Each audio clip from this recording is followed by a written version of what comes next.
about temperatures on the negative side of the thermometer. This also means that we're going to see an increase in risk for frostbite as well as hypothermia. A monster winter storm, ominously called a bomb cyclone. It's not just snow, it's wind and cold. The deadly winter storm hitting Buffalo. More than 200,000 are without power. Today is expected to be the hottest day of the year in the Northeast, with the heat index topping 100 degrees. July is on track to be the hottest month in history. Still a smoky haze around and still some... The wildfires are not going to be put out. Many of them are burning out of control. Sewage overflow. Catastrophic flooding in the Northeast. 8 inches of rain in just hours. The capital of Vermont tonight underwater. The city still deemed... Officials estimate the damage in the tens of millions. Heavy visible damage from the air from southern Vermont to New Hampshire.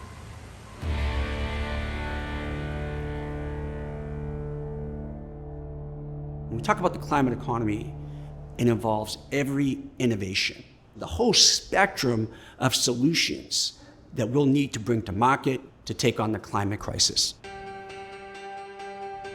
We have enough technology developed to reduce greenhouse gas emissions by more than 60% over the next 10 years, but how do we bring that to bear? I think we've done the most megawatts in terms of utility scale projects. In New England, most of that has been in Maine. While we're advocating for a project, you can see the importance of actually having an organization like NECEC advocating for policies, advocating among the states in terms of economic development, jobs and businesses. Think about what it takes to put 1,000 megawatts of wind turbines in operation. It'll take multiple years and a lot of companies, a lot of manpower to make it happen. Clean heat is not an easy thing to solve. It's a giant challenge. For cities like Boston and Cambridge, it's 2/3 to 3/4 of the carbon comes from buildings. And then you think about all the residential units that we have across the region.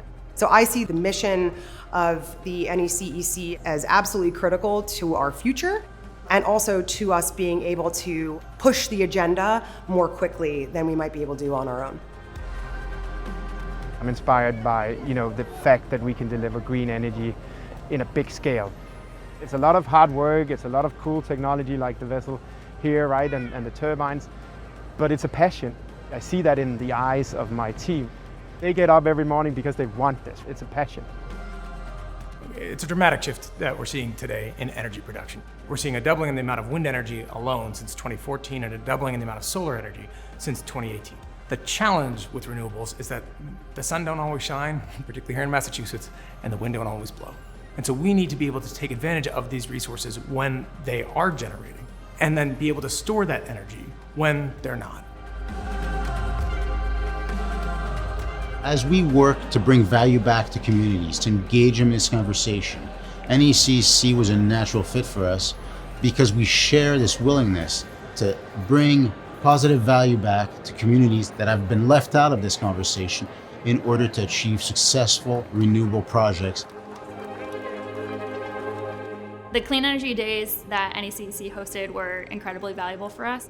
We met a number of state legislators that had maybe heard about grid enhancing technologies but weren't completely familiar, and really started some great conversations there at the State House in Maine and Connecticut, and have continued those relationships and found it to be a great opportunity to educate on a new way of building grid capacity.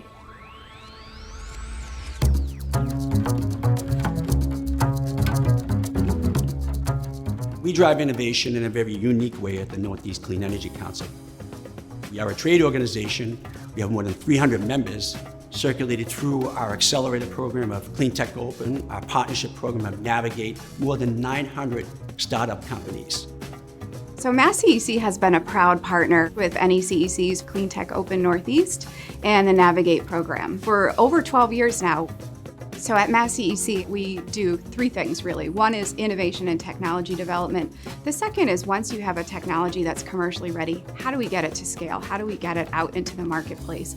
And the third is workforce development. We have about 104,000 people today, and we'll need at least another 40,000 just in 2030, which is a short time away. When starting a deep tech company, you have a lot of challenges. there is a need to not only de-risk the technology, typically on a long horizon, but also to have a fluency and a literacy in financials, in operational support.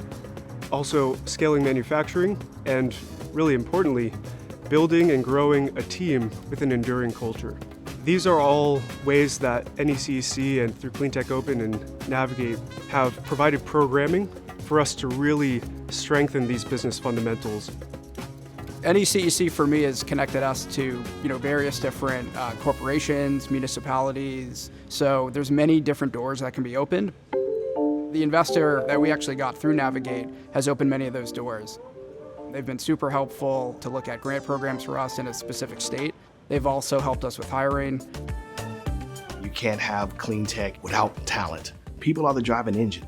You can't meet your objectives and your bottom line as an organization without really thinking about how to ensure that you have diverse talent, that you have an inclusive organization, and we need that workforce in the Clean Energy Center. And without those individuals, we are not going to be able to meet a just transition, nor meet any efforts around decarbonization as well.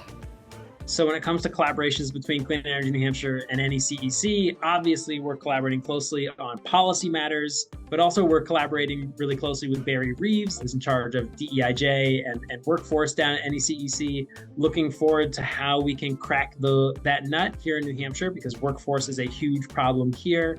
And of course, environmental justice is something that the entire nation is looking to grapple with. And those are areas I think that we're going to have really fruitful partnership in the years to come.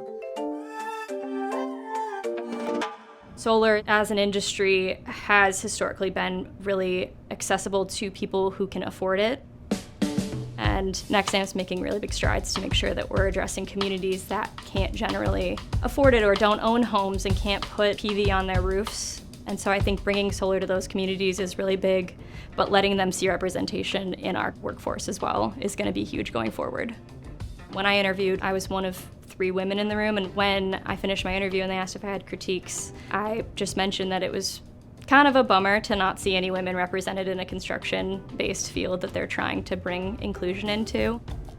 And as a queer woman, it's really important for me to see representation on both fronts. I was always the only woman of color in the room, and more specifically the only woman, especially when I entered the geothermal and heat pump space. And so by getting out there and starting Impact Energy, I have the real advantage of creating my own business and making sure that as I hire and take on projects, we can diversify what the workforce looks like and who we're doing projects for and with. Part of the benefits of being part of NECEC is really growing my social capital, getting to know some new connections, determining how I'm going to monetize my business to make sure I can have a lasting legacy in this space.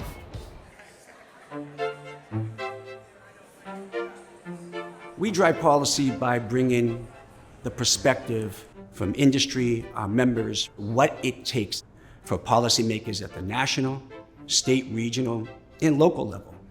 What do we need to unlock an investment?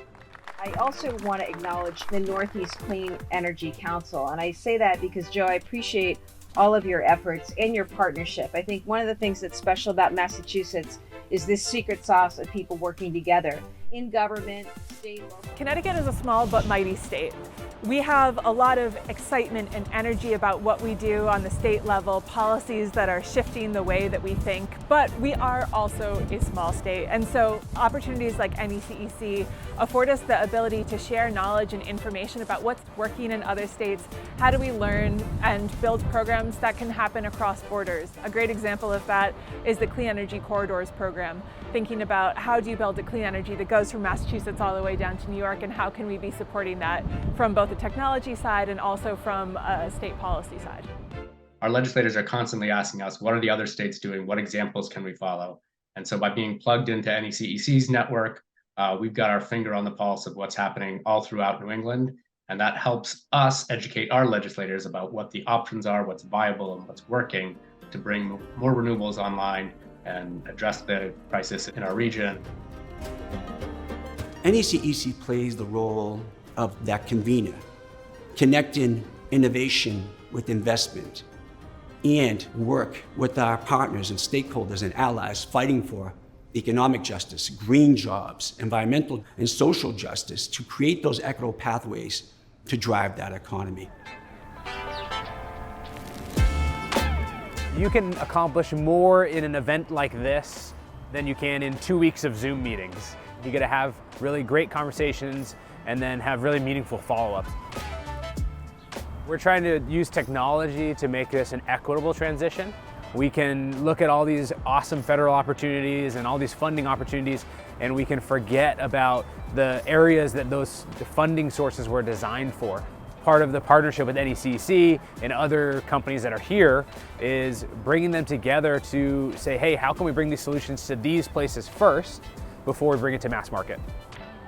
NECEC's core competency has always been about convening different stakeholders to engage in a dialogue about challenges we face to address climate change. And so events like today are really important to discuss an issue like the Massachusetts Climate Bank. Going to an event like this, I think it's important for us to be all on the same page. If we could find sectors where we're aligning, I think that'll make it a lot easier to go state to state and to our neighbors, see if we can work on things together. We are a consortium of like-minded energy users with that mission of reducing costs. Get the power, the buying power of a bunch of organizations together. And now what we're talking about collaboration is we know that brings the best results and it doesn't leave anyone behind. If you're a company or an innovator that's not yet a member of NECEC, you should join because we are that connector to partnerships, demonstration projects, pilots, investment. The climate crisis compounds over time, and we don't have time to wait. We need a whole of society behind us, working together with innovation, with industry to take on our climate challenge and build this new economy.